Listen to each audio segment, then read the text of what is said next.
So enhancing paediatrics in primary care is a really exciting new project that is jointly funded by the MPHN and by MLHD, and it really came about as a result of key findings and key needs that were noted in frameworks, especially the maternal and child health strategy and the first 2,000 days framework. And we're really thinking that by increasing capabilities locally around children with behaviour and developmental conditions, we're hoping to improve the diagnostic and management journeys for children and their families across the region. We're delivering this project with a number of streams. So firstly is the clinical support stream, and that is where GPs in Murrumbidgee can refer specific clinical queries for children with behavioural developmental concerns in the age group of 0 to 7 years to myself as the community paediatrician. Having somebody like Dr. Lahiru, who's a trained community paediatrician, she can really support you in those areas that you might not be hugely confident with. Not only do you want the confidence to be able to do it, you want to make sure that you're up to date, and you want to make sure that there's nothing else that this child living in Deniliquin, a rural town, is missing out on compared to a child that might be in a bigger resource setting. And this is where the email support really comes in, because yes, it does give confidence, gives us confidence to know that we're on the right track or that we're not missing anything, and it gives us confidence to know that we're giving the family up-to-date recommendations and up-to-date information about where to go from here.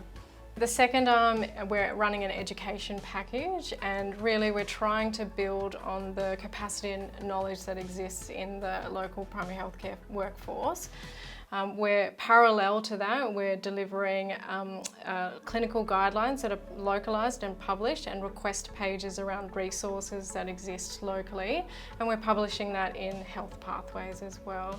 And then the third arm is really about evaluation. We've been focused on evaluation all the way through so that we can adapt to any changes that need to be made and edit the project as needed. Having a service like this means that GPs can now talk to families when they have concerns or when the GP has concerns, and there is a clear way forwards that's easily implemented while all the longer waiting lists are happening in the background. So I think it's really exciting way forwards to use our resources in the region. So we would invite all GPs across Murrumbidgee to participate in our email support stream. They can refer for email support from myself as the community paediatrician, and I will provide recommendations around what can be initiated.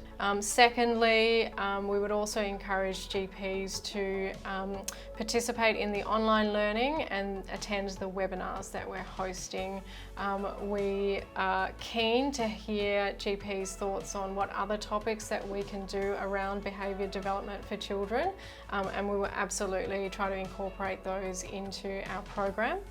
We're also encouraging the continued use of health pathways by GPs.